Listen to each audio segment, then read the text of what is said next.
hear me? Can you hear me? My name is Tod Carter, seventh son of Fountain Branch and Mary Carter, born March 24th of 1840, raised in my father's home on the very south end of the town of Franklin. Educated at Harpeth Academy, would become a lawyer at the age of 18. I would practice law for 3 years in downtown Franklin when the call for secession rang out, and my two brothers and I enlisted in the 20th Tennessee Infantry. We would serve together briefly. January '62 would see my oldest brother Moscow captured, eventually sent home on parole. Shiloh would see my younger brother shot in the palm of the hand, discharged to serve in the cavalry and fight the war out west in Texas. The Cold Stones River winter saw me alone. I would follow with the Army of Tennessee on the campaign to Chattanooga and be finally captured at Missionary Ridge, but I had one or two tricks up my sleeve. Sent off to Johnson Island Prison, I was being transferred from one facility to the next by train when I pretended to be asleep with my head in the lap of a friend, and with the train in full motion, had my friend throw me out, and it hurt. Bounced back, no broken bones. Befriended some friends in the north, made my way all the back from the fields of northern Pennsylvania to Memphis, Tennessee, then to Dalton, Georgia, where I rejoined the Army in time for the Tennessee campaign. I would be thrilled after the fall of Atlanta to know that brave and bold General Hood would want to retake the city of Nashville. I remember the jubilant yells on the 21st of November as we crossed over into Tennessee, past the sign that said, "Tennessee's a grave or a free home."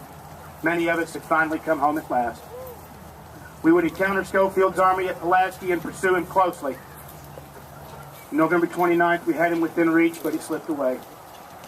I was given a pass to travel ahead. Every one of my friends knew how excited I was to be so close to home.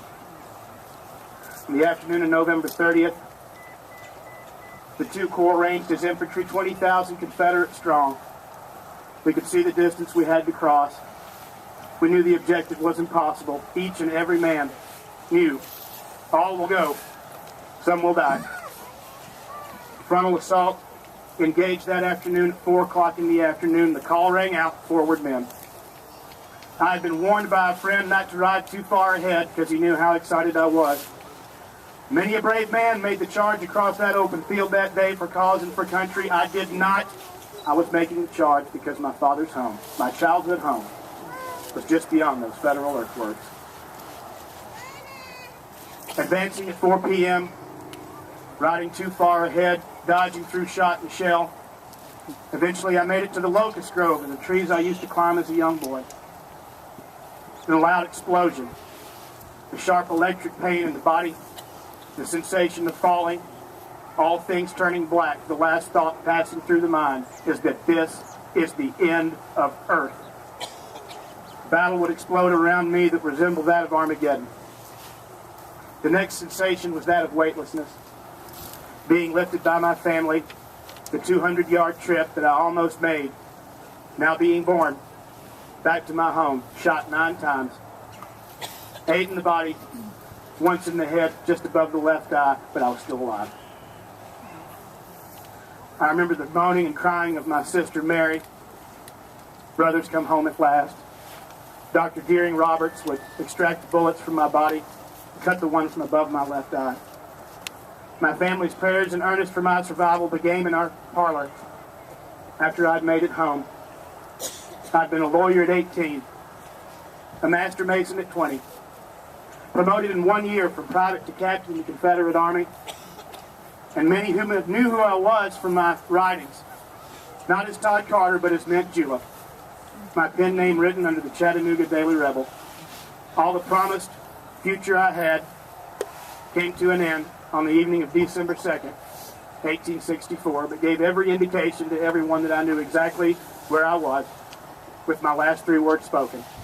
Home, home, home. The morning of December 3rd would see my funeral service in the parlor of my father's home.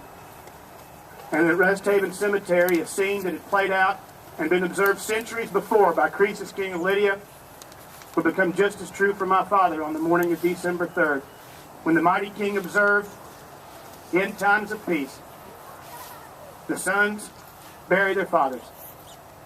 In times of war, fathers bury their sons. Thus bringing the total cost to my family and my father, 67-year-old Fountain Branch Carter, damage irreparable and a battle unforgettable, and one son's life tendered upon the altar of freedom.